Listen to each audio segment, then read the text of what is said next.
Terror and torture. That is how Iraqi exiles, former political prisoners, describe the rule of Saddam Hussein and his Ba'ath Party.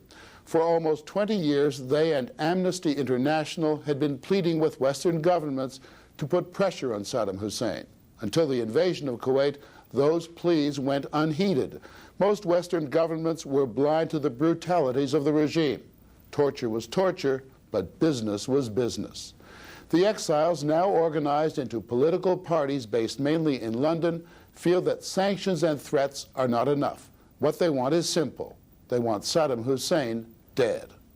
Saddam Hussein is the reason behind all evil acts in the Middle East. He is a cancer, and he should be eradicated, should be taken off. Dr. Abu Ali is a physician, a survivor of Iraqi torture, the London head of the Islamic Dawah Party, and a teacher of the Quran. To get rid of Saddam, I mean, we have the arms, we have the money, we have the men, we have the intense desire to kill him. We find it difficult to trace him down. We can locate him within 1 mile in Baghdad, but we can't locate his whereabouts and his exact movement. All these people have been executed in Iraq. Dr. Sahib al-Hakim was arrested 3 times in Iraq. He survived. That's my relative, Abdul Amir al-Hakim. 22 members of his immediate and extended family did not. This boy is my relative, have been executed. 90 of them, 90 of them, have been rounded up. That's his cousin. And they disappear in dungeons of Saddam Hussein. Why? What was the grudge that Saddam Hussein had against you? He took them as hostages to prevent 3 members of our family who criticize his regime. Samir al-Khalil is not his real name. He is frightened of revealing it, frightened for his family still in Iraq. His book, Republic of Fear, sold only a few copies when it was published last year. Since Kuwait, it's become a runaway bestseller in Europe. It was just reissued in the United States. You just don't even dream of talking about certain things, not even in front of you, not to your neighbors, not inside your own family, not even with your own children. This type of fear, which operates inside families, between neighbors, at society, at all levels of society, inside professional associations, at every level, this is what marks Iraqi politics today. He is visiting schools and houses to show himself as a popular, beloved, and all these things. One day he went to a school. He picked a nice boy and said, "Do you know me?" The child said, "Yes, you are the president of our country, you are Saddam Hussein." Saddam Hussein asked him, "How do you know?" He said, "I saw your picture on the TV when my father was spitting on you." So the bodyguards hear this story, and they capture the father of that child, and they execute him. Saad Jabr is an Iraqi businessman in London. He is head of the Ummah Party, which describes itself as a democratic movement. These people believe they are favored by the Bush administration to take over once Saddam and his police state are removed. He's got, for instance, 300,000 secret police on the payroll. And each one of those have got their own people that they contact and so on. So he turned the whole country into a police state, for one thing. And he makes it known. He wants everybody to know that the torture methods and the people are being tortured. That way he puts the fear of God into the others. Amnesty International mentioned Iraq is the most brutal regime in the world. These exiles are bitter. Volumes have been written by Amnesty. They have produced names and photographs and details. The Western press and television and governments simply ignored the horror. Nobody was listening to us at that time. Saddam is a very well-known enemy of Islam.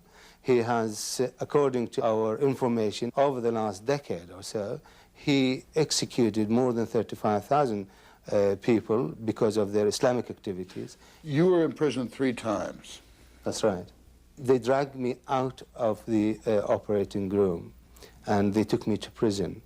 And they used to tie my hands with a leg and sort of in a squatting position, hang you to the ceiling and in a fan sort of thing in the ceiling, and then they start smacking you and hitting you with ropes and sticks.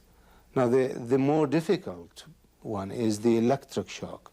They use this electric rod in the most sensitive area, like your private part of your body. It's very, very, very painful. There is no attempt by the regime to hide its sadism. The caption on this photo in a government-approved magazine reads, "Saddam Hussein congratulates man for shooting his son after the boy refused to join the army." One of my cousin who refused to take part in the war against Iran because he's a religious person. And his father was handed a gun, pistol, and he was asked to shoot him, and he refused to shoot him, and he was shot with his son. Now this has happened not in a solitary confinement or in the prison. No, it was done in a public circle. People were invited by a loudspeaker and came from all over, from the bazaar, from the markets, from everywhere, and they seen this. Everyone, even members of his inner circle, the Revolutionary Command Council, fears him. In this tape smuggled out of Iraq, a close friend, Al-Hussein Rashid, confesses that he had been a plotter. After the confession, he was taken out and shot. The message was not lost on the gathering. Is anyone in Iraq immune? No, even the member of the ruling Ba'ath Party, even the ministers are not immune. In the Iran-Iraq war, when things were going badly for Saddam Hussein, the Iranians were prepared to call a truce if Saddam resigned. He called a cabinet meeting and polled each man, said he wanted an honest answer. "Do not be afraid," he said. They all told him to stay. He pressed them, and finally his Minister of Health, Dr. Hussein, said, "Why not resign, then return in a few months?" He said, "Yes, thank you very much, Mr. Ministry of Health. I appreciate that. You are very brave." And then the meeting was finished. The security forces catch Dr. Hussein and put him in the prison. The man's wife pleaded with Saddam Hussein's wife, a good friend, to get the president to release her husband. Saddam Hussein himself came to the phone. The president said, "Shall I send him tomorrow?" He said, "Yes, please." The security forces men came to the house and rang the bell. He said, "Is this house of health minister?" She said, "Yes." They brought a big black bag and gave it to her. She opened the bag. She found her husband had been killed and chopped in pieces. And the security forces men said, "This is the gift from President. Thank you very much." And they go away. Saddam Hussein's reach is long. One of Dr. El-Hakim's cousins was murdered in the Sudan while attending a religious conference. And here in London, a former Iraqi prime minister was gunned down on the steps of the Intercontinental Hotel. The base of these operations, Iraqi exiles believe, is the embassy of Iraq in Queen's Gate in central London. And despite an agreement with Prime Minister Thatcher that the embassy would not engage in any terror acts, few Iraqis here believe they are safe. Fear of Saddam Hussein goes well beyond the borders of Iraq. Colonel Salim Fukri, an Iraqi army officer who fled to London, an outspoken critic of the regime. He told reporters of Saddam's favorite ways of eliminating people. The nicest, most peaceful way. They just a little few drops of thallium, and it takes about 3-4 days in certain cases. In some cases, it's just 24 hours when it's finished. Shortly after, he collapsed and died. Many exiled Iraqis believe he was poisoned. An autopsy did not indicate that, but Abu Ali, who is a physician, says in Baghdad hospital there is an arsenal of poisons developed by East Germany, many of which will not show up in routine lab tests. He says Saddam has poisoned hundreds of people. How has he survived so long? To be quite honest with you, by the support of the United States of America in particular and the West in general. This man would not have been in this position without the support and the help of the West. You mean all the The signals? West has created this monster. The West has created this Frankenstein. Like most dictators, he is paranoid. His own cabinet often doesn't know his whereabouts. He might sleep in one of his 88 houses or move in on some unsuspecting family, bodyguards and all.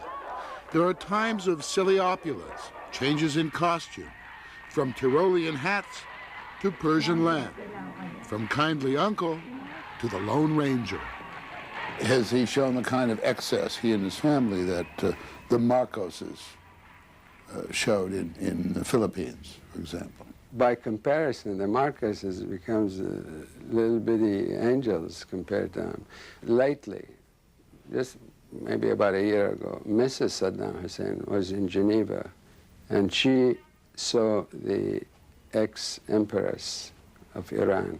When she left Mrs.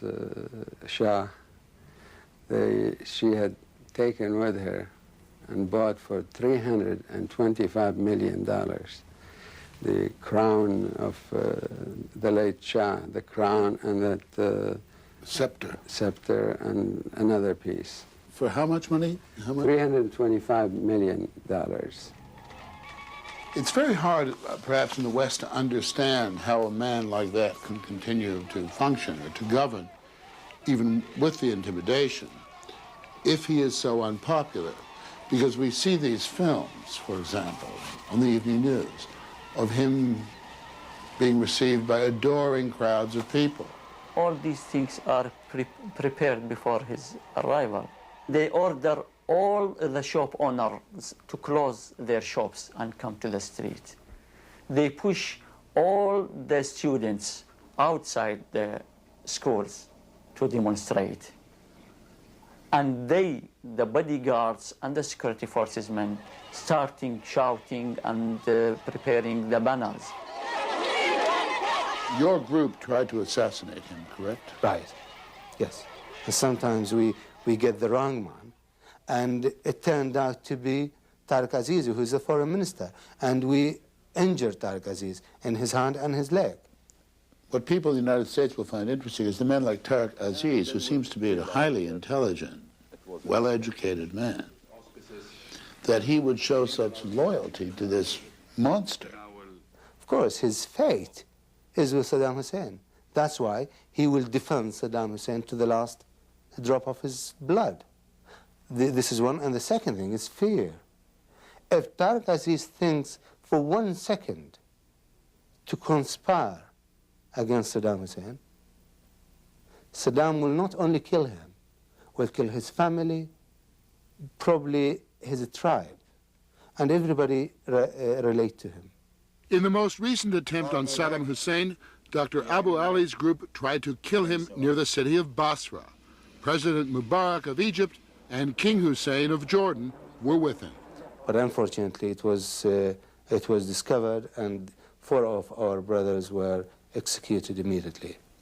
But that plan would also have killed Mubarak and King Hussein. Now, let me tell you, we don't mind to kill thousands of Saddam.